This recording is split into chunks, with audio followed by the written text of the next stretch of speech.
welcome back. Welcome to Friday. It's a lovely Friday, except we live close to a military base and they are doing their bombing drills today, which is scaring the crap out of my dogs. Anyway, this is YouTube, so if you'd like, please like and subscribe. If you like the content, I apologize that it sounds like a war zone outside of my house. So, as most of you know, I work kind of a weird schedule. I work Saturday through Tuesday, so Fridays are my Sunday. I do have a little bit of Sunday depression going on, but that is being helped by the fact that we get to see Harry and Meghan for like 3 days straight. Unfortunately, that does mean that I'll be working all day tomorrow, but I think a big event tomorrow is going to be at night, which, again, I have been laughing all week because usually being any kind of royal supporter or follower or whatever on the west coast of the United States has been kind of a drag because of the time zone. So at least they're on, the other coast of the United States now, so hopefully I'll be able to catch it at a reasonable hour.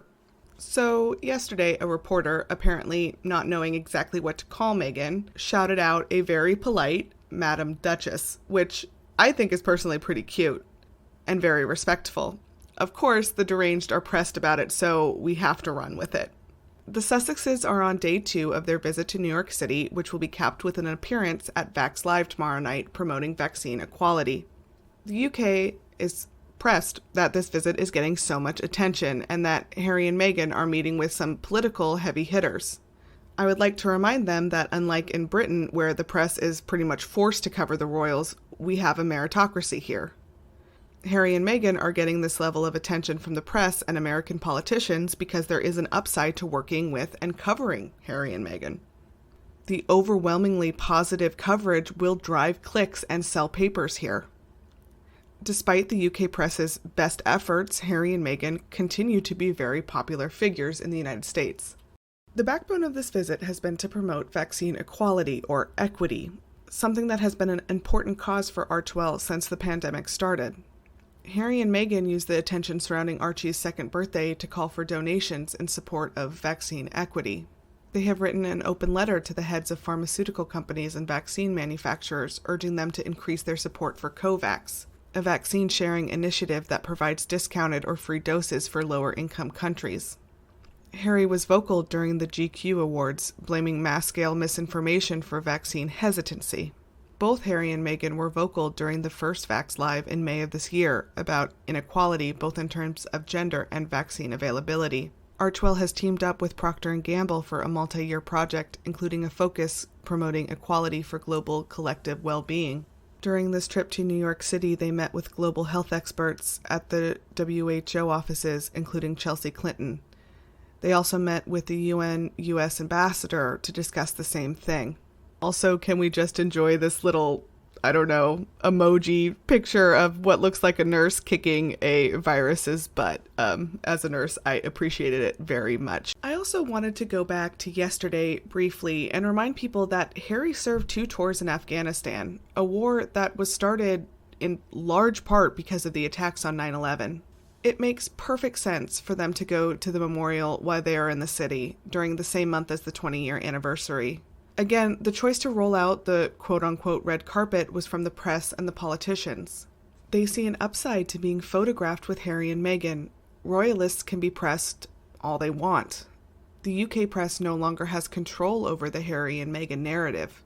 And the flood of almost universally positive press from American outlets is obviously fraying some nerves. I wanted to bring it up because I think there has been an effort to erase Harry's military service in order to embrace the party prince narrative that the royal family would really like you to pay attention to. Today, Harry and Meghan visited a school in Harlem where Meghan looked like a burgundy masterpiece. Expanding on Diana's legacy, who told the world that in order to effect change, you couldn't be standoffish. You had to actually touch people. There were many hugs and arms wrapped around teachers. Watching how children of color react to Meghan is both heartwarming and a reminder that an aggressively white royal family bullied her out while trying to remain the head of a majority brown Commonwealth. Kids adore both Harry and Meghan, but there is a way that kids of color look at her that is indescribable.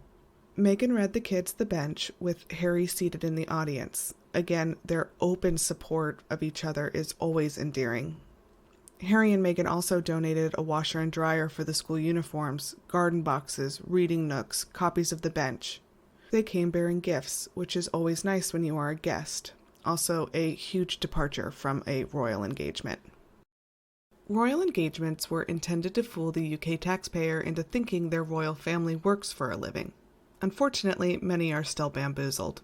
Diana was the first royal to show that a royal engagement can actually make a difference, that celebrity can be used to draw attention and concern. Her willingness to physically touch AIDS patients is still credited with changing the narrative at the time. Harry and Meghan would again follow in her legacy, with Archewell showing this weekend that Harry and Meghan are able to put on polished visits and channel their celebrity status into tangible results for people in need. Royalists are seething, openly seething, at the abundance of positive attention and press that Harry and Meghan are getting. It doesn't help that the last royal tour to New York City ended in a colossal flop to all but the Cambridge's biggest supporters. Whether either party likes it or not, the Sussexes and royal family, specifically Will and Kate as they are age peers, are always going to be compared to each other. As the Sussexes continue to pull up and away, showing that service is universal, the royal family shrinks in comparison. Thank you so much for watching my videos. Yesterday's video was such a success, so thank you so much for watching. This channel was always meant to try and carve out a more positive space for Harry and Meghan on this specific platform, which is overwhelmingly negative towards them. So thank you for being here, and thanks for continuing to watch.